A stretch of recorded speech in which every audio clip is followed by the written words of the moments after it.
সারা দিন তো ভুট্টা নিয়েই ছিলাম, গোসলটা করে তাড়াতাড়ি করে উঠে আসছে। আর এখন শাশুড়িমা বলছে যে রসুন নিতে হবে, আগামীকাল রবিবার আমাদের হাট, রবি আর বুধবারেই হাট।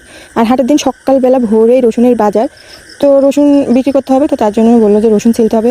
বেশি একটা রোদে দিতে পারিনি কারণ ভুট্টা ছিল, তো ভুট্টা কমিয়ে দেন পাশে একটু রসুন দিয়ে রাখছিলাম, সেরকম একটা হয়নি। যদি ভালোভাবে হতো তাহলে তো বস্তা দিয়ে, তো এর আগে দেখালাম বস্তা দিয়ে আমরা ডোলে পরিষ্কার করি, তো এখন ভালোভাবে রোদ্র হয়নি, তো হাত দিয়ে পরিষ্কার করছি। হাত দিয়ে পরিষ্কার করলে কি হয়, ভালোভাবে বিক্রি করা হয় আর 100 টাকা হলেও দামে বেশি বিক্রি করা হয়।